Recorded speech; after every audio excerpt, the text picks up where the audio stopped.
में कि शादी करने का सही टाइम कब है, कब शादी करनी चाहिए। तो मैं पहले ही बता रही हूँ कि सही टाइम में जब आप ये अपने आप से कह दो कि अब मैं एडजस्ट करने के लिए तैयार हूँ, तब शादी करना।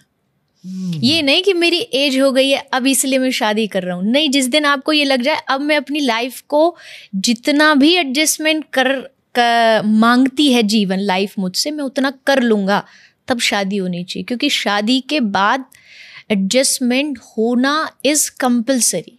एक ने 25 से 30 साल एक अलग माहौल में गुजारा और एक ने बिल्कुल अलग माहौल में गुजारा। उनका खान पीन का तरीका अलग है, उनका सोने जगने का तरीका अलग है। एक जिस समय सोता है तो दूसरा वाला उस समय जगता है। सारी लाइफस्टाइल चेंज है दोनों की, और फिर उनको एक ही जगह, एक ही घर में, एक ही कमरे में पूरा जीवन रहना है। तो एडजस्टमेंट तो मांगेगा लाइफ। आपको वो सिचुएशन कहेगी कि नहीं या तो तुम एडजस्ट करो या हम एडजस्ट करो। कोई भी रिश्ता तब तक चलता है जब तक उसमें कोशिश जारी रहती है, उसमें आप प्रयास करते रहते हो। और प्रयास मतलब एक तरफा नहीं, एक तरफा प्रयास तो आगे जाके गाड़ी पटरी से उतरेगी। कोशिश दोनों तरफ से होती है, हर रिश्ते में दोनों तरफ से होती है।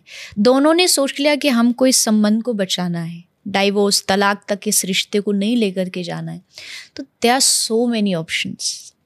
आप कोशिश कर सकते हैं कि एटलीस्ट आप इतना भी कोशिश कर सकते हैं। मैं तो यहाँ भी कहती हूँ कि आपका जीवन भगवान का दिया हुआ है। आप सोचें कि ठीक है, आप दोनों भगवान की सेवा करेंगे, भले अलग अलग करेंगे, लेकिन समाज में जो एक कलंक बढ़ रहा है डाइवोर्स तलाक का, उससे हम बच करके रहेंगे। पर ये वही आदमी कर सकता है जिसके भीतर आध्यात्म होगा।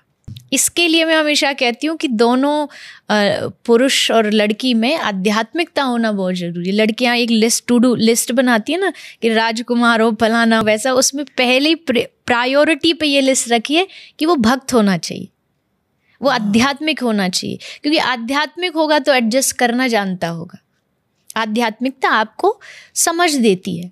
तो अब अगर वो आध्यात्मिक होगा तो मुझे पता, मैं ऐसे बहुत सारे दंपति जो कपल्स होते हैं हम उनको जानते हैं कि उनके जीवन में वृंदावन वास करते हैं, दोनों भजन करते हैं, सुबह शाम जाके भगवान के मंदिर का दर्शन करते हैं, और उनका जीवन जो है भगवान से जुड़ा हुआ है।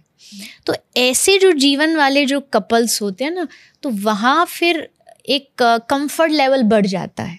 वहाँ फिर चीज़ें, मान लीजिए मेरे पसंद की नहीं भी हो रही तो मैं झुक जाऊँ, उनके पसंद की नहीं हो रही तो वो झुक जाए। झुकना ज़रूरी है, पर दिक्कत ये है आज कोई झुकना नहीं चाहता।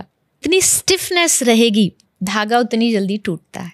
जितना आप खींचोगे उतना जल्दी टूटेगा। थोड़ा सा छोड़ दोगे ढीला तो टूटने के जो चांसेस हैं वो घट जाते हैं।